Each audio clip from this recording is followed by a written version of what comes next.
চুড়াইবাড়ি গেটে গাড়ি তল্লাশির নামে চরম দুর্ভোগ ও হয়রানির বিরুদ্ধে প্রতিবাদ জানিয়ে অসম ও ত্রিপুরা দুই রাজ্যের পুলিশের বিরুদ্ধে বিক্ষোভে সামিল হলো মোটর শ্রমিকরা। ফলে স্তব্ধ হয়ে যায় যানবাহন চলাচল। সকাল থেকে জাতীয় সড়কে বিশাল যানজট তৈরি হয়। নেশা পাচারের বাড়ন্ত ও আসন্ন লোকসভা নির্বাচনকে সামনে রেখে আসাম ও ত্রিপুরা রাজ্যের পুলিশ চুড়াইবাড়ি এলাকায় নেশা বিরোধী অভিযানের অঙ্গ হিসেবে ধারাবাহিকভাবে যানবাহন তল্লাশি অভিযান চালিয়ে যাচ্ছে। আসামের দিক থেকে রাজ্যে আসা ও রাজ্য থেকে আসামে বের হওয়া যানবাহনের তল্লাশি চলছে প্রতিনিয়ত। দুই রাজ্যের পুলিশের কাছে আধুনিক প্রযুক্তির স্ক্যানার মেশিন না থাকায় সন্দেহভাজন যানবাহনগুলিকে আটক করে লেভার দিয়ে লরি থেকে পণ্য সামগ্রী নামিয়ে করা হচ্ছে তল্লাশি। আর এই তল্লাশিতে সময় লাগছে বেশি।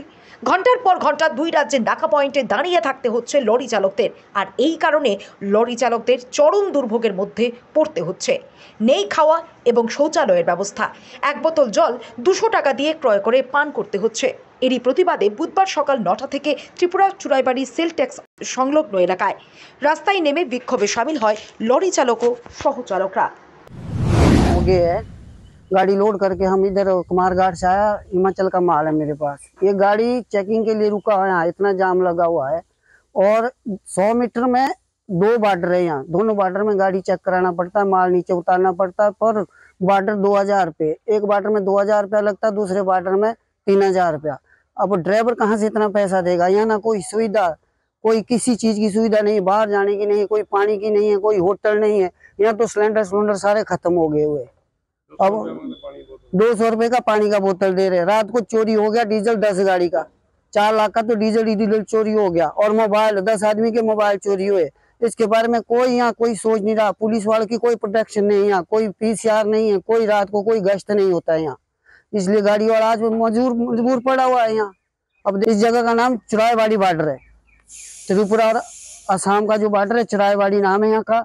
और इस बॉर्डर में यही काम है। हमेशा हम सरकार से ही विनती करते हैं कि यहाँ कोई स्कैनर सिस्टम किया जाए, जैसे हर एक ऑल इंडिया में हर एक बॉर्डर में स्कैनर से गाड़ी चेक होता है। अब जो भी यहाँ जो भी चीज चल रही है, गंजा गुंजा सब कुछ आ जाएगा उसमें।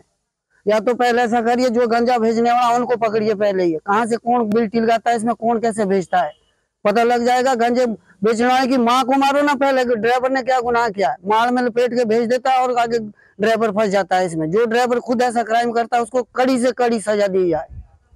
ধন্যবাদ।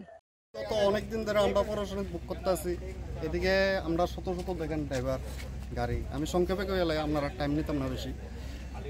তারা পুলিশ গাঁজা চেকিং করে না কি করে, তারা পারে বাইরে আমরা ইউপি অনেক জায়গায় যাই, স্ক্যানার মেশিনের সাহায্যে করে তাড়াতাড়ি যায়। তারা কি হাতে করে লেবার দেওয়া করে, উল্টা আমরা থেকে 500, 600, 1000 টাকা নেয় চেকিংয়ের নাম কিয়া। এরপরে আমরা তো হয়রানি। এদিকে দেখেন কত গাড়ি খারাপ। আমরা না খাওয়ার এদিকে সুযোগ আছে, না লেট্রিন বাথরুম আছে, না কিছু আছে। এক ড্রাইভার মানে কান্দা ভাব অবস্থায় আছে। দেখেন আপনারাই দেখলাম কি কমু আর। অবরোধ করছেন সারাদিনে 2-3 গাড়ি থাকে। তারপর রাত্রে এদিকে দেখেন লাইনে গাড়ি দাঁড়ায় না আছে, এদের থেকে ট্যাঙ্কির থেকে ফুল তেল ডাউন হয়ে যায়, চুরি কিরা নেগা। তখন পুলিশে থানার জানা নিয়েছে, তারা কোনো এই ব্যাপারে কোনো রেসপন্স দিচ্ছে না। তারা কয় দেখতাছি। আমরা কি গরু ছাগল না মানুষ? আপনারা কোটার থেকে অবরোধ করছেন? আমরা এখানে সকালে তো 8:30 9টা হইব, রাস্তা বন্ধ সব এদিকে। তখন আপনারা কি চাইছেন? এখন আমরা চাইতেছি জিনিসটা, আমরা গাড়িটা স্ক্যানারের সাহায্যে তাড়াতাড়ি চেক করে আমরা যাতে কোনো এদিকে লেট না করা, এটাই চাইতেছি। কোনো পয়সা টয়সা আমরা দিতাম না। আমরা কি কারণে এদিকে পয়সা দিতাম?